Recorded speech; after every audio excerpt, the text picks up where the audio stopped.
وأشهد أن سيدنا وسندنا ومولانا محمدا عبده ورسوله صلى الله تبارك وتعالى عليه وعلى آله وأصحابه وأزواجه وذرياته وأهل بيته وبارك وسلم تسليما كثيرا كثيرا. أما بعد فأعوذ بالله من الشيطان الرجيم. بسم الله الرحمن الرحيم. إن هذا القرآن يهدي للتي هي أقوم ويبشر المؤمنين الذين يعملون الصالحات أن لهم أجرا كبيرا. وقال الله تبارك وتعالى إنا نحن نزلنا الذكر وإنا له لحافظون. وقال تعالى وجعلنا منهم أئمة يهدون بأمرنا لما صبروا وكانوا بآياتنا يوقنون. وقال النبي صلى الله تعالى عليه وآله وسلم إن الله تبارك وتعالى يرفع بهذا الكتاب أقواما ويضع به آخرين أو كما قال صلى الله عليه وسلم. قابل ست تعظیم و تکریم اس مجلس اور بزم کے صدر محترم حضرت مولانا ایوب صاحب دامت برکاتہ اسٹیج پر تشریف فرما، موقر شیوخ حدیث، فقہا، محتممین مدارس، نظماء مکاتب، مدرسین اور اس چمن کے پیچھے اپنے شب و روز صرف کرنے والے اور ہزاروں کلومیٹر دور رہنے کے باوجود اس کی ترقی میں، تعمیر میں ہر گھڑی بیتاب ایسے جناب حافظ اویس صاحب زید مجدہ ریل گاؤں کے وہ نوجوان، وہ احباب جو شام سے اس پروگرام کو کامیاب بنانے میں مصروف ہیں، حاضرین محفل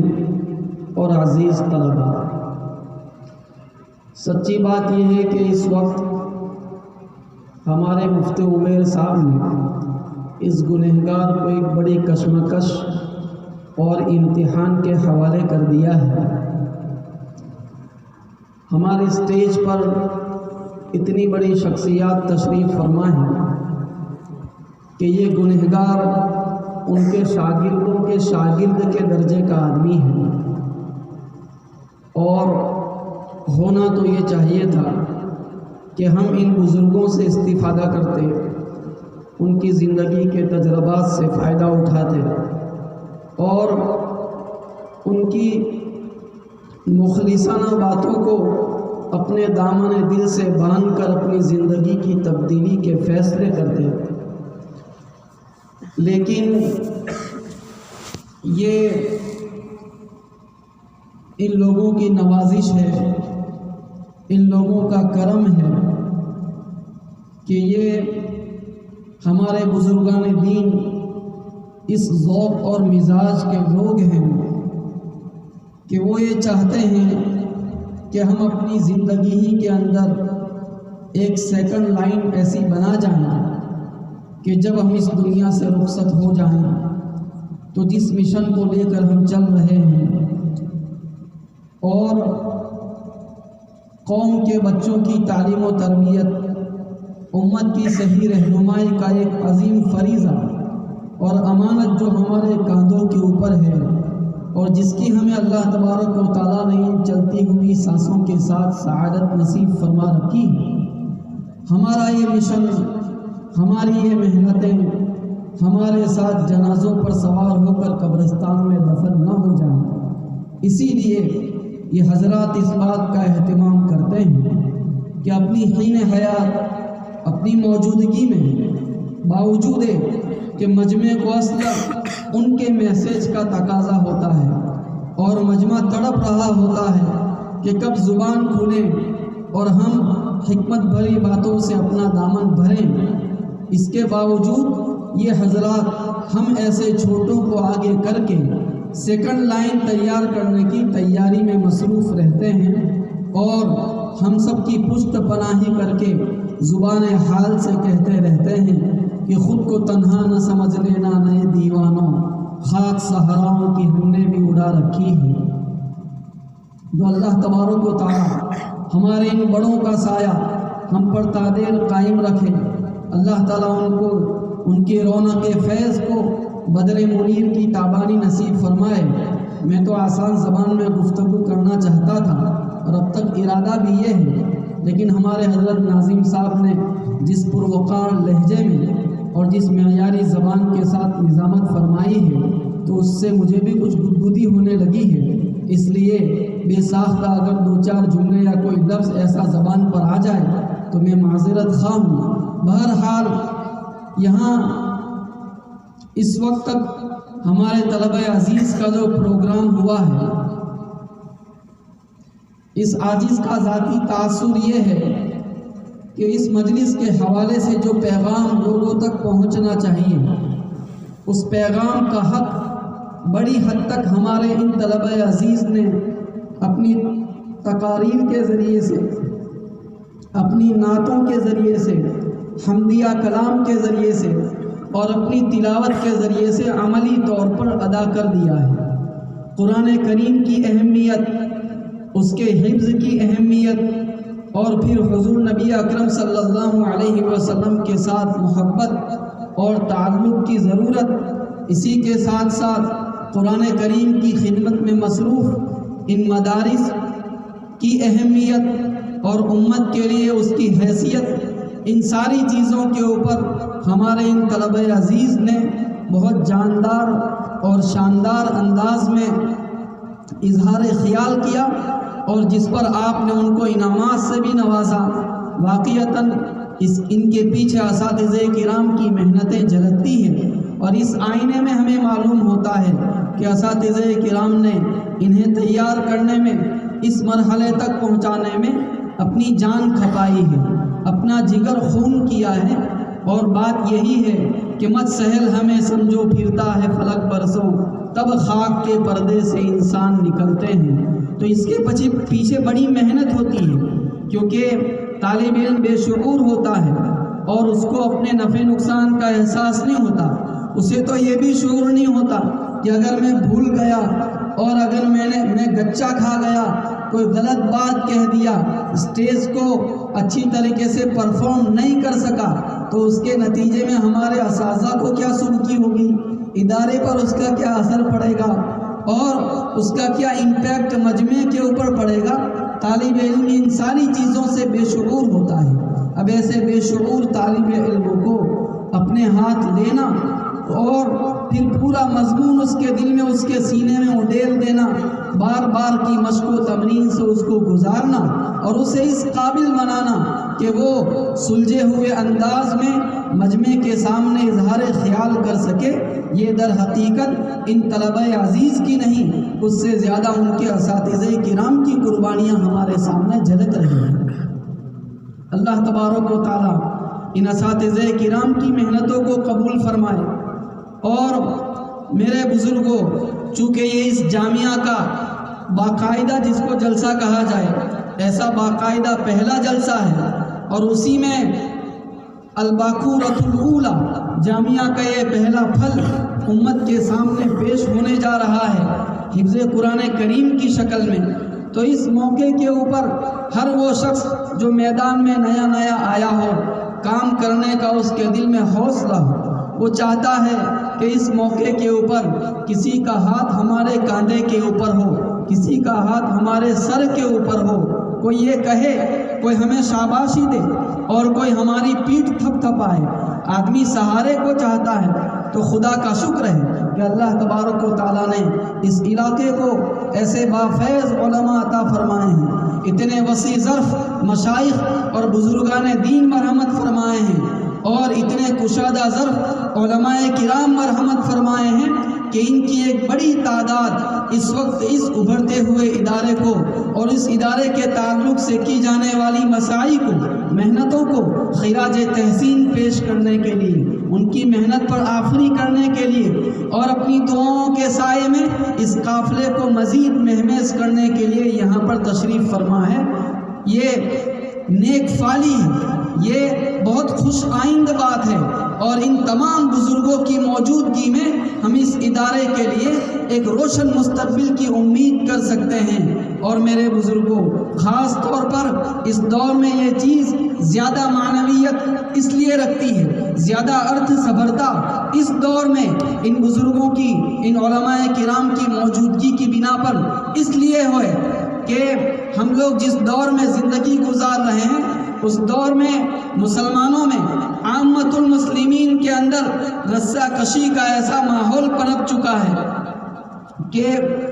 وہ کسی نے یہ کہا تھا کہ اگر کیکڑے کا جو برتن ہوتا ہے اس میں ڈھکن نہیں ہوتا تو کیکڑے کے برتن میں ڈھکن کیوں نہیں ہوتا، اس کی وجہ بیان کی جاتی ہے کہ شکاری جب اس کو شکار کر کے برتن میں ڈالتا ہے پھر دوسرے کو فوراً پکڑ کے ڈالتا ہے، اب ایک اوپر چڑھتا ہے باہر نکلنے کے لیے، دوسرا اس کی ٹانگ پکڑ کے کھینچتا ہے، اس کو نیچے پھینکتا ہے، پھر وہ دوسرا چڑھنے لگتا ہے تو یہ والا اس کی ٹانگ پکڑ کر اس کو نیچے پھینکتا ہے، یوں کسی کو اوپر چڑھنے کا موقع نہیں ملتا اور وہ سب اسی برتن میں اپنی موت آپ مر جاتے ہیں۔ تو اس لیے اس برتن کو ڈھکن کے ذریعے سے ڈھانپنے کی ضرورت پیش نہیں آتی۔ تو عام طور پر دنیا میں بزنس کے میدان میں جو لوگوں کے درمیان کمپٹیشن ہوتا ہے اور سیاست کے میدان میں لوگوں کے درمیان جو کمپٹیشن ہوتا ہے اس کی نوعیت یہی ہوتی ہے کہ اس میں ٹانگ کھینچائی ہوتی ہے، اس میں رسہ کشی ہوتی ہے، اس میں ایک کی لکیر چھوٹی کر کے اپنی لکیر بڑی دکھانے کا مزاج پالا جاتا ہے اور اسی کو لوگ بڑا سہارا سمجھ کر اسی کے سہارے آگے بڑھتے ہیں اور کوئی نمایاں مقام پیدا کرتے ہیں۔ لیکن اللہ تبارک و تعالیٰ کا شکر ہے، یہ جو دینی مدارس کی روایت ہے جو ہمارے بزرگوں نے قائم کی ہے، ہمارے مشائخ نے جو ہمارا علماء کرام کا جو مزاج بنایا ہے، جس سانچے میں ان کی تربیت ہوئی ہے، وہ سانچہ ایسا ہے جو اس مزاج کے علماء کو میدان میں لاتا ہے کہ وہ ایک دوسرے کے رقیب نہیں بلکہ ایک دوسرے کے رفیق بن کر زندگی گزارتے ہیں۔ وہ جہاں بھی دیکھتے ہیں کہ کہیں کوئی کام ہو رہا ہے، کوئی خیر وجود میں آ رہی ہے، خیر کا کوئی بیج ڈالا جا رہا ہے، کوئی شگوفہ خیر کے عنوان سے پھوٹ رہا ہے، یہ اس کو پانی پہنچاتے ہیں، یہ اس کو کھاد پہنچاتے ہیں، یہ اس کو سایہ فراہم کرتے ہیں، اس کی طرف اٹھنے والی آندھیوں کے سامنے یہ ہمارے علماء کرام، چاہے وہ میرا اپنا ذاتی کام نہیں ہے لیکن دنیا کے کسی دوسرے کونے میں کوئی کام ہو رہا ہو، بشرطے کہ وہ خیر کا کام ہو، اس کے ذریعے سے دین کو تقویت پہنچ رہی ہو، اس کے ذریعے سے دین اپنے نئے برگوبار لا رہا ہو، تو وہ ان آندھیوں کے مقابلے میں سینہ سپر ہو جاتے ہیں اور اس کی حفاظت کرتے ہیں، اس کی غور و پرداخت کرتے ہیں، اپنی دعاؤں کے سائے میں اس قافلے کو روانہ کرتے رہتے ہیں اور ان کی حوصلہ افزائی کرتے ہیں۔ تو اس وقت ایک ایسا ہی منظر ہم سب کی نگاہوں کے سامنے ہے کہ یہ علماء کرام کی کتنی بڑی تعداد ہے جو اس جوشیلے نوجوانوں کو، جنہوں نے ابھی نئے نئے اپنے بالوں پر نکالے ہیں اور ابھی چلنا شروع کیا ہے، انہیں ابھی لمبی منزل طے کرنی ہے اور نہ جانے اس گاؤں سے، ان درسگاہوں سے ابھی کتنے حفاظ کو نکلنا ہے، اور پھر اس سے آگے بڑھ کر اگر کہا جائے تو یہ در حقیقت جو پھل ہمارے سامنے آیا ہے، آپ کو پتا ہوگا کہ بہت سارے پھل ایسے ہوتے ہیں جس کے اندر بیج نہیں ہوتے اور کچھ پھل ایسے ہوتے ہیں کہ اس کے اندر بیج ہوتے ہیں، وہ مادہ نوعیت کے ہوتے ہیں۔ تو ادارے سے نکلنے والا کوئی بھی عالم، کسی ادارے سے نکلنے والا کوئی بھی حافظ قرآن در حقیقت ایسا پھل ہوتا ہے جس کے اندر بیج ہوتا ہے، خود اس کے اپنے اندر بھی ایک گٹلی ہوا کرتی ہے۔ ہمارے حضرت ناظم صاحب دامت برکاتہ ہمارے جامعہ قاسمیہ عربیہ کے ایک استاذ جو مرحوم ہو گئے، حضرت مولانا یوسف صاحب بیات رحمۃ اللہ علیہ، جن کے کئی شاگرد اس علاقے کے اندر بھی پھیلے ہوئے ہیں، ان کے بارے میں سنا رہے تھے کہ ایک دن حضرت نے ان سے پوچھا کہ مولانا آپ کے کتنے شاگرد ہو گئے اور کتنے حفاظ آپ کی زیر تربیت قرآن کریم کی تکمیل کر کے روانہ ہوئے؟ حضرت رحمۃ اللہ علیہ نے کہا کہ الحمدللہ 100 سے زائد حفاظ میری زیر تربیت اور میرے زیر تعلیم قرآن کریم کی تکمیل کر کے امت کی خدمت میں روانہ ہو چکے ہیں۔ اب غور کرنے کا مقام ہے کہ وہ عدد وہاں رکتا نہیں ہے، کیونکہ انہوں نے جسے حافظ بنایا پھر اس کے کتنے شاگرد، ان کے کئی شاگرد ایسے ہیں جنہوں نے اپنے اپنے علاقے میں جا کر اور اپنے اپنے خطوں میں جا کر تحفیظ القرآن کے مدارس قائم کیے، اس کا نظام مرتب کیا، تو یہ سلسلہ چلتا رہتا ہے۔ تو یہ کیا ہے؟ یہ ایسی گٹھلی ہے کہ اس گٹھلی کے اندر نہ جانے کتنے آم کے درخت چھپے ہوئے ہیں، اور پھر ان آم کے درختوں پر لگنے والے آموں کے اندر نہ جانے کتنی گٹھلیاں ہیں، ان گٹھلیوں کے ذریعے سے نہ جانے کتنے آم وجود میں آئیں گے۔ اس لیے اس ادارے کے پیچھے محنت کرنے والے وہ لوگ جو UK کی اور ان سرزمینوں کی جن سرزمینوں کے اندر ٹھنڈی کا پارا 0 سے بھی نیچے چلا جاتا ہے، مائنس میں چلا جاتا ہے، خون جم جاتا ہے، ایسی ٹھنڈی کے اندر کماتے ہیں، لیکن اس کے باوجود وہ جو کچھ کماتے ہیں اس پر سانپ اور اژدہے کی طرح بیٹھ جانے کے باوجود قرآن کریم کی خدمت کو اپنی سعادت سمجھتے ہیں، ملت کے نونہالوں کی خدمت کو اپنی سعادت سمجھتے ہیں، اس کے لیے اپنا خون پسینے کا وہ روپیہ لٹاتے ہیں۔ ان کی خدمت میں ہم یہ بشارت دینا چاہتے ہیں کہ آج اس پہلے پھل کے نتیجے میں وہ گٹھلی وجود میں آئی ہے جس کا فیض انشاءاللہ قیامت تک جاری رہے گا۔ آپ کا خرچ کیا ہوا ایک ایک روپیہ انشاءاللہ اللہ تبارک و تعالیٰ کی بارگاہ میں مقبول ہے، اللہ تبارک و تعالیٰ کی بارگاہ میں وہ قبولیت کا مقام پا چکا ہے۔ اللہ تبارک و تعالیٰ اس ادارے کو دین دگنی رات چگنی ترقی نصیب فرمائے، اور اس کے بانیوں نے، اس کے منتظمین نے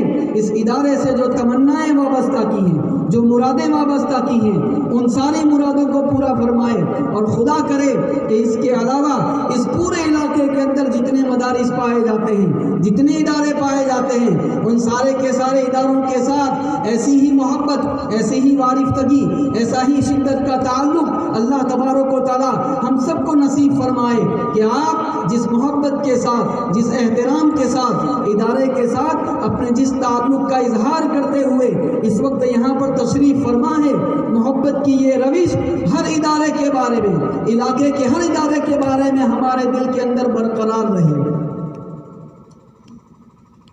ہم سب اس وقت قرآن کریم کی تکمیل کی مناسبت سے جمع ہیں۔ میرے بزرگوں، قرآن کریم اپنے بارے میں یہ اعلان کرتا ہے کہ ان ھذا القرآن یہدی للتی ہی اقوم۔ قرآن ایک ایسی کتاب ہے جو اس راستے کی طرف لوگوں کی رہنمائی کرتا ہے جو سب سے سیدھی ہے۔ حضور نبی اکرم صلی اللہ علیہ وسلم پر اتاری جانے والی یہ کتاب حضرت عیسیٰ علیہ السلام کے آسمان پر اٹھائے جانے کے تقریباً 610 سال کے بعد آئی ہے۔ دو نبیوں کے بیچ کا زمانہ اگر مختصر ہوتا ہے تو ڈیمیج کنٹرول آنے والے نبی کے لیے آسان ہوتا ہے، لیکن دو نبیوں کے بیچ کا زمانہ اگر زیادہ ہو تو آنے والے نبی کو بڑی غیر معمولی محنت کرنی پڑتی ہے۔ کسی بھی دو نبی کے درمیان پائے جانے والے فاصلے میں سب سے زیادہ فاصلہ اگر پایا جاتا ہے تو عیسیٰ علیہ السلام اور حضور نبی اکرم صلی اللہ علیہ وسلم کے درمیان پایا جاتا ہے۔ تو 6 صدیوں کی گرد جمی ہوئی ہے لوگوں کے عقیدے کے اوپر، اعمال کے اوپر، اخلاق کے اوپر، ان کے طرز معاشرت کے اوپر، ان کی سماجی زندگی کے اوپر، ان کے عادات و اطوار کے اوپر، اور ان کی روحوں کے اوپر، ان کے دل کے اوپر 6 صدیوں کی گرد اور دھول جمی ہوئی ہے۔ ایسے میں قرآن کریم آتا ہے اور یہ کہتا ہے ان ھذا القرآن یہدی للتی ہی اقوم۔ یہ وہ قرآن ہے جو سب سے درست راستے کی طرف رہنمائی کرتا ہے۔ اس نے جب درست راستے کی طرف رہنمائی کرنا شروع کیا تو آغاز کہاں سے کیا، اس نے سٹارٹنگ کہاں سے کیا، اس کا سٹارٹنگ پوائنٹ یہ ہے کہ سب سے پہلے اس نے اسی عقیدہ توحید کو ریفریش کیا، تازہ کیا، جو آدم علیہ السلام سے لے کر حضور نبی اکرم صلی اللہ علیہ وسلم تک آنے والے تمام انبیاء علیہ السلام کا اولین پیغام رہا ہے۔ میرے بزرگوں، یقیناً اس دنیا میں بڑے بڑے مہاپروش آئے، ایشدوت آئے، ایسے لوگ آئے جنہیں خود اس کائنات کے سرجنہار نے، کریٹر نے، پیدا کرنے والے نے انسانوں کے نام سچا پیغام دے کر بھیجا۔ وہ سچا پیغام کیا تھا؟ کائنات کی وہ سب سے بڑی سچائی کیا تھی؟ وہ سب سے بڑی صداقت کیا تھی؟ وہ لا الہ الا اللہ کا کلمہ تھا۔ ایک نبی دنیا کے ایک کونے میں آتا ہے، وہ لا الہ الا اللہ کی صدا بلند کرتا ہے، وہ دنیا سے رخصت ہوتا ہے۔ دوسرا نبی آتا ہے، وہ دنیا کے کسی دوسرے تیسرے کونے میں آتا ہے، وہ بھی لا الہ الا اللہ کی اسی پکار کو بلند کرتا ہے، وہ دنیا سے رخصت ہوتا ہے، وقت گزرتا ہے، تیسرے کونے میں کوئی تیسرا پیغمبر جنم لیتا ہے، وہ بھی اسی لا الہ الا اللہ کی رٹ لگاتا ہے، اس کے جانے کے بعد دنیا کے کسی چوتھے کونے میں اگر کوئی نبی آتا ہے، وہ مہا پروش بھی اسی لا الہ الا اللہ کی پکار بلند کرتا ہے۔ سوال پیدا ہوتا ہے کہ ان نبیوں کے زبانیں الگ، ان نبیوں کی زبانیں الگ، ان کی قومیں الگ، ان کا ماحول الگ، پھر وہ کون سی ہستی ہے جو ان کو بتا رہی ہے کہ سب کو ایک ہی صدا بلند کرنی ہے؟ کیا یہ سب چیزیں آکسمک ہو رہی؟ کیا یہ سب چیزیں بائی چانس ہو رہی؟ نہیں، ایک ہستی ہے، ایک پیدا کرنے والا ہے، ایک کریٹر ہے جو سب کو اسی ایک پیغام کے ساتھ بھیج رہا ہے۔ وہ یہ چینل چلا رہا ہے اور سب کی زبانوں سے ایک ہی بات بلند کروا رہا ہے کہ لا الہ الا اللہ، عبادت کے قابل اگر کوئی ہستی ہو سکتی ہے وہ صرف اور صرف ایک ہستی ہے۔ حضور نبی اکرم صلی اللہ علیہ وسلم نے قرآن کریم کے ذریعے جس پیغام کو سب سے پہلے ریفریش کیا، تازہ کیا، لوگوں کے سامنے پیش کیا، وہ یہی عقیدہ توحید تھا، وہ ایکیشورواد کی یہ شردھا تھی جو انسان کے لیے موت کے بعد کی زندگی کی کامیابی کی سب سے بڑی ضمانت ہے، بلکہ اس پر اس کی کامیابی کا مدار ہے۔ میرے بزرگوں، شرک کے عالم میں انسان کس حال میں زندگی گزارتا تھا؟ ایک صحابی کہتے ہیں کہ مجھے اپنے گھر کے لوگوں نے دودھ لے کر بھیجا کہ جاؤ اور ہم جس بت کی پرستش کرتے ہیں اس کو یہ دودھ چڑھا کر آ جاؤ۔ وہ پہنچتے ہیں، اس کے سامنے دودھ رکھتے ہیں، ان کا بیان ہے کہ بھوک کی وجہ سے میرے لبوں پر دم آ رہا ہے، اور سچی بات تو یہ ہے کہ اس وقت میرے امتحان کی یہ گھڑی یوں بھی ہے کہ میں ایک ایسے مجمع سے مخاطب ہوں کہ جو خود اپنی بھوک پر ضبط کیے بیٹھا ہے۔ اب یہ فضیحت ہوگی یا فضیلت ہوگی میں نہیں جانتا اس وقت میرا اس کرسی کے اوپر بیٹھنا۔ بہرحال میں یہ عرض کر رہا ہوں کہ وہ صحابی کہتے ہیں کہ مجھے بھوک لگ رہی تھی اور میرا دل چاہتا تھا کہ اس دودھ کو میں خود پی جاؤں، لیکن اس بت کی وجہ سے میری ہمت نہیں ہوتی تھی۔ اتنے میں کتا آتا ہے، وہ کتا اس دودھ کو پی جاتا ہے، اس کے بعد وہ اپنی ٹانگ اٹھاتا ہے، اس بت کے اوپر پیشاب کرتا ہے اور رخصت ہو جاتا ہے۔ اندازہ لگائیں کہ عقیدہ شرک کی وجہ سے، انیکیشورواد کی وجہ سے، ایک سے زیادہ کئی خداؤں کی پرستش میں مبتلا ہونے کی وجہ سے انسان کے اندر اتنی ہمت اور جرت بھی نہیں رہ گئی تھی جو ہمت اور جرت ایک حیوان اور ایک جانور اور ایک کتا کر لیتا تھا۔ اس ذلت سے حضور نبی اکرم صلی اللہ علیہ وسلم نے اس قرآن کریم کے ذریعے انسانوں کو نجات دلائی اور سب کی پیشانیوں کو پکڑ کر اللہ تبارک و تعالیٰ کی بارگاہ میں جھکا دیا۔ اس زمانے میں ایک دور انسانیت کے اوپر ایسا گزرا ہے کہ اگر کوئی شخص اپنا دکھڑا کسی کے سامنے، اپنے پروردگار کے سامنے پیش کرنا چاہتا اور اس کے سامنے اپنی اپلیکیشن ڈالنا چاہتا تو مذہبی عبادت گاہوں کے اندر ایک ایسا بزنس بنا لیا گیا تھا کہ لوگ یہ کہتے تھے کہ تمہارا خدا تو بہت دور ہے، بہت دور ہے، تم تو اس تک پہنچ ہی نہیں سکتے، جب تک کہ تم ہم کو راضی نہیں کرو گے، جب تک تم ہماری جیبیں نہیں بھرو گے تب تک تمہاری رسائی اس خدا تک نہیں ہو سکتی۔ یہ ماحول تھا، لیکن حضور نبی اکرم صلی اللہ علیہ وسلم تشریف لاتے ہیں، آپ کی زبانی اعلان کرایا جاتا ہے وَإِذَا سَأَلَكَ عِبَادِي عَنِّي فَإِنِّي قَرِيب، جب میرے بندے میرے بارے میں پوچھیں آپ کہیں کہ میں قریب ہوں، اجیب دعوت الداعی اذا دعان، میں ہر پکارنے والے کی پکار کو قبول کرتا ہوں جب بھی وہ مجھے پکارے۔ یہ حضور نبی اکرم صلی اللہ علیہ وسلم کا قرآن کریم کے واسطے سے انسانیت کے اوپر یہ احسان ہوا کہ آپ نے ایک آرڈینری آدمی کو، ایک گرے پڑے آدمی کو اس قابل بنایا کہ وہ اپنے دل کا دکھڑا اس ہستی کی بارگاہ میں پیش کر سکے جو سورس آف پاور ہے، جہاں سے مسئلے حل ہوتے ہیں، جہاں سے کام نکلتے ہیں، جہاں سے فیصلے ہوتے ہیں، جس کی اجازت کے بغیر درخت کا ایک پتا بھی حرکت نہیں کر سکتا۔ اس بارگاہ میں حضور نبی اکرم صلی اللہ علیہ وسلم نے گرے پڑے آدمی کو اس کی انگلی پکڑ کر وہاں پہنچا دیا۔ اسی کو اقبال نے کہا خالق و مخلوق میں کیوں حائل رہے پردے، پیران کلیسا کو کلیسا سے اٹھا دو۔ کہ وہ کون ظالم ہے جس نے خالق اور مخلوق کو کاٹ رکھا ہے، ان کے درمیان پارٹیشن کر رکھا ہے، اور بندوں کو اس طرح محروم اور محجوب کر سکتا ہے کہ وہ اپنے دکھڑے اپنے خالق کی بارگاہ میں پیش کرنے کی پوزیشن میں نہیں رہے۔ یہ آپ صلی اللہ علیہ وسلم کا کمال ہے کہ حضور نے اس قرآن کریم کے ذریعے ایک عام بندے کا ڈائریکٹ تعلق اللہ تبارک و تعالیٰ کی ذات عالی کے ساتھ قائم کیا۔ میرے بزرگوں، یہ قرآن آیا، اس نے جس طریقے سے عقیدے کی دنیا میں ایک انقلاب پیدا کیا، پریورتن پیدا کیا، اسی طریقے سے اس قرآن کریم نے عبادت کی دنیا میں ایک پریورتن پیدا کیا کہ لوگ عبادت تو کرتے تھے لیکن اس عبادت کے اندر انہوں نے دوسری چیزوں کی آمیزش اور ملاوٹ ایسی کر رکھی تھی کہ اس کا ڈائریکشن بدل گیا تھا، اس کی سمت بدل گئی تھی، اس کا قبلہ تبدیل ہو چکا تھا۔ یہ آپ صلی اللہ علیہ وسلم کا کمال ہے کہ نبی اکرم صلی اللہ علیہ وسلم نے قرآن کے واسطے سے نماز کی صورت میں وہ عبادت مسلمانوں کے سامنے بلکہ پوری دنیا کے انسانوں کے سامنے پیش کی کہ انسان پہلے سے خدا کے ماننے کا دائیا اپنی فطرت میں لے کر پیدا ہوا ہے، لیکن درست راستہ اس کے سامنے نہیں تھا کہ میں اپنی جبین نیاز میں یعنی اپنی پیشانی میں مچلنے والے صدوں کو کہاں پر پیش کروں، میں اپنے دل کی تسکین اور اس کی ترپتی کا سامان کیسے کروں، اس کے سامنے کوئی بات کھلتی نہیں تھی۔ آپ صلی اللہ علیہ وسلم نے نماز کا تحفہ دیا اور کہا کہ تمہارے دل میں تمہارے پیدا کرنے والے، تمہارے کریٹر اور سرجنہار کے سامنے اپنی آستھا کو ظاہر کرنے کا جذبہ پایا جاتا ہے۔ اس جذبے کے اظہار کا جو سب سے ویلڈ ذریعہ ہو سکتا ہے، جو سب سے معتبر واسطہ ہو سکتا ہے، وہ نماز ہے۔ اسی لیے نماز رکھی گئی، اس کو دین کا ستون اور اس کی بنیاد قرار دیا گیا، اور حضور نبی اکرم صلی اللہ علیہ وسلم نے اس کے چھوڑنے والے سے کیسی بیزاری کا اظہار کیا، کتنی ناراضگی کا اظہار کیا۔ آپ نے فرمایا من ترک الصلاۃ متعمدا فقد کفر،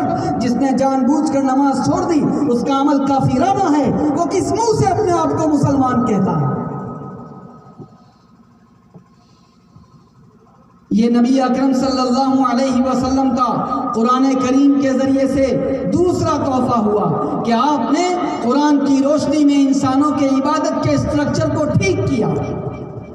تیسرے نمبر پر یہ قرآن کریم اس سے آگے بڑھتا ہے اور بندوں کے اخلاق کی اصلاح کی طرف متوجہ ہوتا ہے، اور یہ جانتا ہے کہ انسان ایک سماج میں رہنے والی مخلوق ہے، وہ دوسروں کے ساتھ زندگی بسر کرنے والی مخلوق ہے۔ اس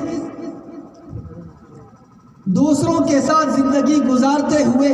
اس معاشرے کے بیچ سانسیں لیتے ہوئے اس کا تعلق دوسروں کے ساتھ کیسا ہونا چاہیے اس کو قرآن کریم ایڈریس کرتا ہے، اور کتنے مائنر لیول پر لے جا کر ایڈریس کرتا ہے کہ تم اپنے رشتہ داروں کے ساتھ اچھا سلوک کرو۔ اس سے آگے بڑھتا ہے، کہتا ہے کہ تمہارے جو پڑوسی ہیں ان کے ساتھ اچھا سلوک کرو۔ اس سے آگے بڑھتا ہے تو کہتا ہے کہ وَالصَّاحِبِ بِالْجَنْبِ، وہ شخص جو پہلو کا پڑوسی ہے، پہلو کا ساتھی ہے۔ پہلو کے ساتھی کا کیا مطلب؟ جیسے میں کہیں کسی سرکاری کام کے لیے گیا، وہاں لائن لگی ہوئی ہے، تو جس لائن کے اندر میں کھڑا ہوں اس لائن میں میرے ساتھ والا، میرے آگے والا، میرے پیچھے والا جو بندہ ہے وہ صاحب بالجنب ہے، یا میں سفر کر رہا ہوں، جس سیٹ کے اوپر میں بیٹھا ہوں میری سیٹ کے پڑوس میں جو بندہ بیٹھا ہوا ہے وہ میرا سہ یاتری ہے، وہ میرا کو پیسنجر ہے، وہ صاحب بالجنب ہے۔ تو قرآن کریم اتنا نیچے اتر گیا کہ کوئی ایسا بندہ جو تھوڑی دیر کے لیے تمہارے ساتھ ہو جائے، سفر میں ہو جائے، کسی لائن اور کیو میں ہو جائے، وہ بھی تمہارے حسن اخلاق کا ایک اثر لے کر لوٹے۔ یہ تمہاری مسلمانی کا تقاضا ہے، یہ تمہارے قرآن کریم پر ایمان رکھنے کا تقاضا ہے۔ جب تھوڑی دیر کے ساتھی کے بھی یہ حقوق بتلائے کہ اس کے ساتھ بھی احسان کرو، اگر وہ بوڑھا ہے اپنی کرسی پر اس کو بٹھا دو، اور اگر وہ بیمار ہے اور مجبوری میں آ کر لائن میں کھڑا ہوا ہے اس کو اپنے آپ پر ترجیح دو، تم پیچھے ہو جاؤ، لائن کے اندر اس کو آگے کر دو۔ ٹرین میں سفر کر رہے ہو، تمہاری لوور سیٹ آئی ہے، اس کی میڈل برتھ آئی ہے، اپر برتھ آئی ہے، لیکن تمہیں معلوم ہے کہ وہ بوڑھا ہے یا وہ خاتون ہے، اوپر چڑھنے کے قابل نہیں، وہ پریشان ہوگی، تم ایثار سے کام لو اور تم میڈل برتھ کے اوپر سو جاؤ، اپر برتھ لے لو اور نیچے کی برتھ کے اوپر اس کو سلا دو۔ یا صاحب بالجمر، تو جن کے ساتھ معمولی دیر کا سنگات اور ساتھ ہے، ان کے بھی جب قرآن کریم حقوق بیان کرتا ہے تو وہ شخص جس کی دیوار کے ساتھ میری دیوار ملی ہوئی ہے، جس کے ساتھ میرا برسوں کا بسیرا ہے، وہ شخص جس کے ساتھ میرا خونی رشتہ پایا جاتا ہے، ان لوگوں کے ساتھ میرے تعلق کی نوعیت کیا ہونی چاہیے؟ میرے بزرگوں، حضور نبی اکرم صلی اللہ علیہ وسلم نے اس کی جب تشریح فرمائی کہاں تک پہنچا دیا؟ آپ نے فرمایا ما آمن بی من بات شبعان وجارہ جائع الی جنبی وہو یعلم بی، آپ نے فرمایا کہ مجھ پر ایمان نہیں لایا وہ آدمی جو خود تو پیٹ بھر کر کھاتا ہے اور اس کے پڑوس میں اس کا پڑوسی بھوکا سویا ہوا ہے اور یہ اس سے واقف بھی ہے۔ کیسی ناراضگی جتائی؟ آپ صلی اللہ علیہ وسلم نے رشتہ داروں کے تعلق سے کیا فرمایا کہ وہ تیرا رشتہ دار جس کے گھر کوئی پرسنگ آ جائے، جس کے گھر خوشی غمی کا موقع آ جائے، تو بھاگتا پھرتا ہے کہ کہیں مجھ سے کسی چیز کا مطالبہ نہ کر لے۔ آپ صلی اللہ علیہ وسلم نے فرمایا من احب ان یبسط له فی رزقہ وینسأ له فی اثرہ فلیصل رحمہ، جو بندہ یہ پسند کرتا ہو کہ اس کی روزی میں اللہ تبارک و تعالیٰ برکت عطا فرمائے اور اس کی عمر میں اللہ تبارک و تعالیٰ برکت عطا فرمائے، اس کو چاہیے کہ وہ رشتہ داریوں کو جوڑے، اپنے رشتہ دار کی خوشی اور غمی کے موقع پر جا کر کھڑا ہو جائے۔ اور اس سے آگے بڑھ کر آپ نے فرمایا کہ رشتہ داری کے ساتھ رشتہ داری نبھانا اس بات پر موقوف نہ رکھو کہ اس کا میرے ساتھ کیسا تعلق ہے، وہ جو کرے اس کا معاملہ خدا تعالیٰ کے ساتھ ہے، لیکن تم اپنی طرف سے رشتہ داری نبھانا نہ بھولو۔ اس کی وہ جان ہے اسے پاس وفا تھا کہ نہ تھا، تم فراز اپنی طرف سے تو نبھاتے جاتے۔ تو یہ ہماری سماجی زندگی کا سٹرکچر ہے جس کو قرآن کریم پیش کرتا ہے۔ اس سے آگے بڑھ کر میری زندگی کی وہ رفیق حیات جو روزانہ مجھے لقمہ منہ کے اندر دیتی ہے، اس کے ساتھ میرے تعلق کی نوعیت کیا ہونی چاہیے؟ وَعَاشِرُهُنَّ بِالْمَعْرُوفِ، قرآن کریم کہتا ہے کہ اپنے گھر کی عورتوں کے ساتھ اچھا سلوک کرو۔ حضرت مولانا ابرار احمد دہلوی صاحب رحمۃ اللہ علیہ فرماتے تھے اور بڑی عجیب و غریب بات فرماتے تھے کہ آدمی جب باہر جاتا ہے تو باہر لوگوں کے ساتھ حسن سلوک کرتا ہے، اچھی طریقے سے پیش آتا ہے، لیکن جب گھر میں آتا ہے تو اس کے اندر کا انسان ظاہر ہوتا ہے۔ حضرت یہ فرماتے تھے کہ جب باہر جاتا ہے تو بایزید بن کر گھومتا ہے اور جیسے ہی گھر کے اندر داخل ہوتا ہے تو یزید بن جاتا ہے۔ بایزید اور یزید کون ہے؟ یہ ہماری تاریخ کے دو کیریکٹر ہیں۔ بایزید بستامی رحمۃ اللہ علیہ بہت بڑے بزرگ گزرے ہیں اور یزید وہ ہے جس کے سر پر حضرت حسین رضی اللہ تعالیٰ عنہ کو شہید کرانے کا الزام ہے۔ آپ صلی اللہ علیہ وسلم نے اس کو بڑھا کر یہاں تک پہنچایا کہ خیرکم خیرکم لأہلہ وانا خیرکم لأہلی، تم میں سب سے بہتر شخص وہ ہے جو اپنے گھر کی عورتوں کے ساتھ اچھا سلوک کرے، اور اے لوگوں میں تم سب کے مقابلے میں اپنے گھر کی عورتوں کے ساتھ اچھا سلوک کرنے والا ہوں۔ یعنی آپ نے یہ نہیں فرمایا جس کی نفلیں زیادہ ہو وہ اللہ کے نزدیک سب سے بہتر، جس کے نفل عمریں زیادہ اور جو زیادہ نفل صدقات دیتا ہو اور اسی طریقے سے جو زیادہ تسبیح گھماتا ہو، نہیں، آپ صلی اللہ علیہ وسلم نے خدا کے یہاں زیادہ محبوب و مقبول ہونے کا معیار، اس کی کسوٹی جس چیز کو قرار دیا، آپ نے فرمایا کہ وہ شخص ہے جو اپنی بیوی کے ساتھ اچھا سلوک کرنے والا ہو۔ ڈاکٹر عبدالحی صاحب رحمۃ اللہ علیہ کی محترمہ اپنے شوہر کے بارے میں کہتی ہیں کہ ڈاکٹر صاحب نے میرے ساتھ فیملی لائف کے 50 سال گزارے، ان 50 سالوں کے اندر ڈاکٹر صاحب نے کبھی میرے ساتھ لہجہ بدل کر بات نہیں کی۔ غصہ ہونا تو بہت دور کی بات ہے، کہا لہجہ بدل کر بات نہیں کی۔ میرے دوستو، اگر کوئی شخص بتائے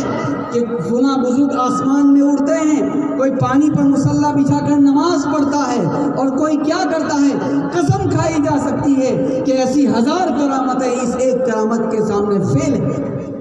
کہ ایک آدمی اپنی بیوی کے ساتھ زندگی کے 50 سال گزارے اور اس کے باوجود اس طرح گزارے کہ کبھی لہجہ بدل کر اپنی بیوی سے بات نہ کرے. اور یہ کس کا حال ہے؟ یہ اس شخص کا حال ہے جو حضور نبی اکرم صلی اللہ علیہ وسلم کی امت میں 13 صدیوں کے بعد پیدا ہوتا ہے. اندازہ لگائیں کہ وہ سمندر کیا ہوگا جس کا یہ قطرہ ہے.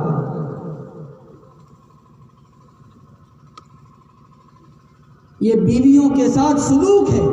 جو ہمیں اسلام نے سکھایا ہے، جو ہمیں قرآن نے سکھایا. یہاں تک کہا کہ بیوی کی 2-4 باتیں تم کو ناپسند ہو سکتی ہیں، لیکن سوچو کہ کسی شخص کو اللہ تبارک و تعالیٰ نے خوبیوں سے محروم نہیں رکھا. اس کی ذات کی خوبیوں کے پہلو پر غور کرو، پازیٹیو اپروچ رکھو، پازیٹیو ایٹیٹیوڈ رکھو، اور اس پازیٹیو اینگل کو دیکھتے ہوئے بیوی کی خوبیوں پر نگاہ کرتے ہوئے اس کو طلاق دینے کے فوری فیصلے نہ کرو.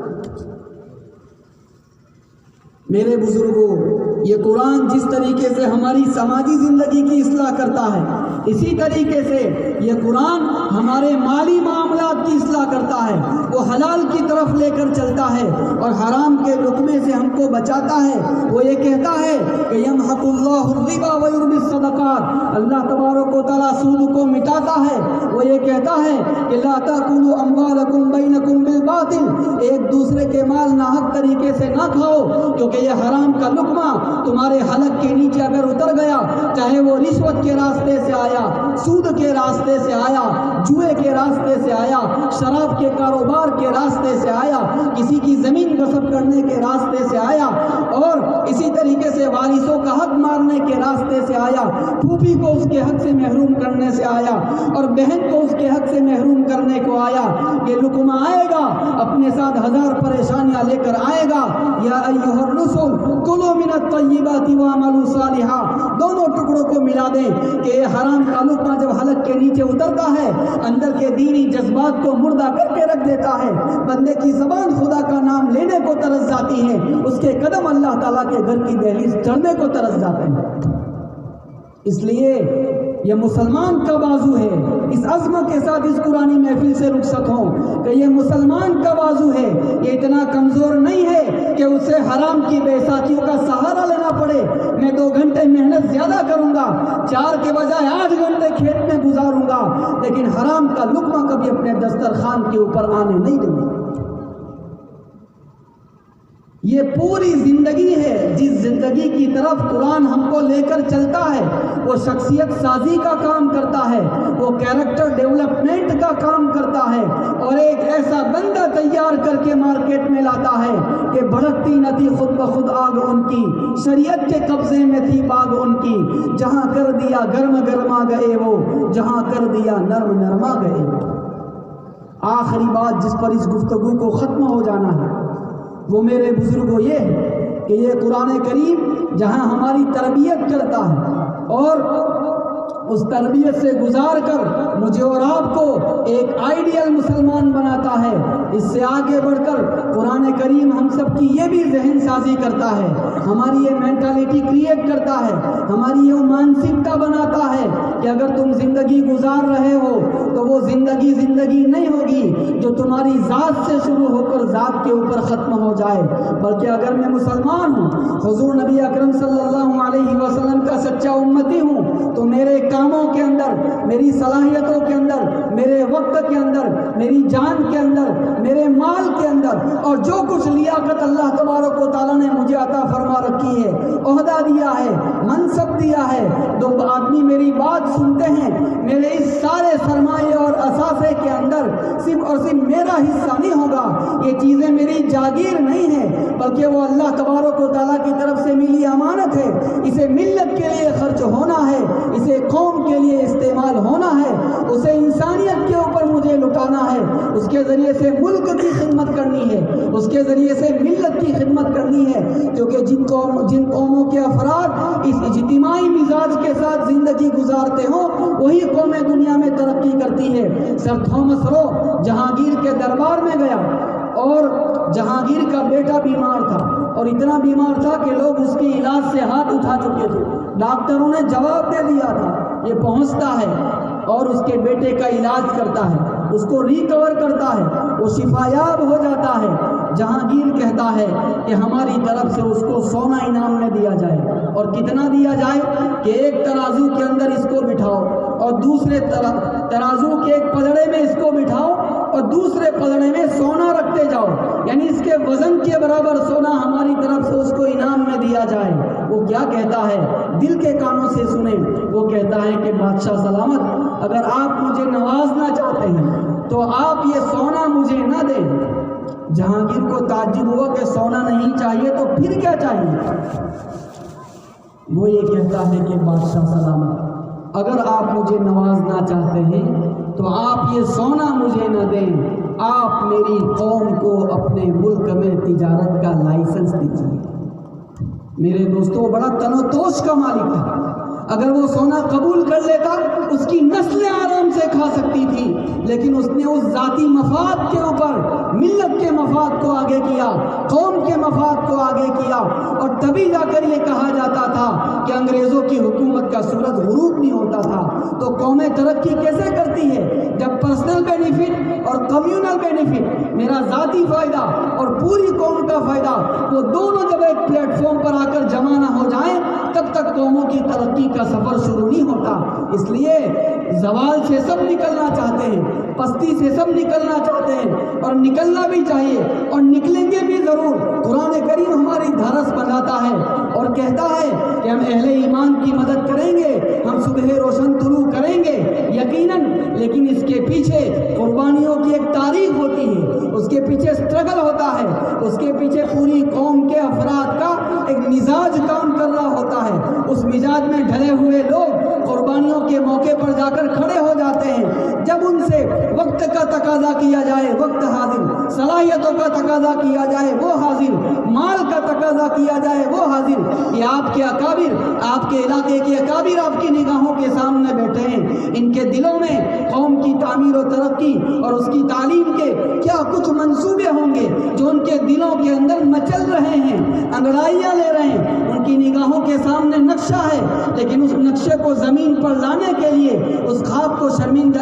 تعبیر کرنے کے لیے مین پاور کی ضرورت، منی پاور کی ضرورت۔ آپ ان بزرگوں کے پاس جائیں اور عرض کریں کہ حضرت آپ بتائیں قوم کا کون سا کام اٹکا ہوا ہے؟ میں غیرت مند مسلمان ہوں، میرا مال حاضر، میری جان حاضر، میری صلاحیتیں حاضر، میرا عہدہ اور منصب قوم کے کام کے اوپر قربان۔ آپ بتائیں قوم کا کون سا کام اٹکا ہوا ہے؟ یہ غیور مسلمان اپنی بہن بیٹیوں کے زیورات آپ کے قدموں میں لا کر ڈال دے گا۔ آپ بتائیں کہ کون سا کام اٹکا ہوا ہے؟ جب آپ کا جذبہ یہ ہوگا تو یہ آپ کا جذبہ ان کی ہڈیوں کے اندر، ان کی رگوں کے اندر تازہ خون بن کے دوڑے گا، اور چند سالوں میں پہنچ کر آپ دیکھیں گے کہ اس پورے علاقے کے اندر دین کی کیسی بہار آئی ہوئی ہے، اس کا پھل آپ کی نسلیں کھائیں گے۔ تو آج کی ہماری اس قرآنی بزم کا یہ پیغام ہے، اس پیغام کو اپنے دل پر لکھ کر جائیں اور اپنی عملی زندگی میں خدا کرے کہ یہ پیغام ہماری عملی زندگی کے اندر چلتا پھرتا نظر آئے۔ عقیدہ توحید کے اوپر جمع رہنا، قرآن کریم کی اس پکار کو اپنے دل کے اوپر محسوس کرنا، اسی پر جینے اور مرنے کے فیصلے کرنا، اور اس کے ساتھ ساتھ نمازوں کا اہتمام، دوسری عبادتیں اگر مجھ پر فرض ہے اس کا اہتمام، اخلاق کی درستگی، رشتہ داروں پڑوسیوں کے ساتھ حسن سلوک، اپنی بیوی کے حقوق ادا کرنا، اور اسی طریقے سے حرام مال سے بچنا، اور اپنی زندگی ملی مزاج کے ساتھ گزارنا، اجتماعی مزاج کے ساتھ گزارنا، یہ مرکزی پیغام ہے جو آپ کی خدمت میں اس مجلس کے حوالے سے جامعہ ام الہدا کے پلیٹ فارم سے آپ کی خدمت میں پیش کیا جا رہا ہے۔ اللہ تبارک و تعالیٰ آپ سب کی حاضری کو ہمارے ان بزرگان دین کی حاضری کے صدقے میں، ان کی موجودگی کے صدقے میں قبول فرمائے، اور جس صبر و ضبط کے ساتھ آپ نے اس گنہگار کو سنا، اللہ تبارک و تعالیٰ آپ سب کو اس پر جزائے خیر عطا فرمائے۔ انہی چند گزارشات کے ساتھ میں اپنی گفتگو ختم کرتا ہوں۔ وآخر دعوانا الحمد للہ رب العالمین۔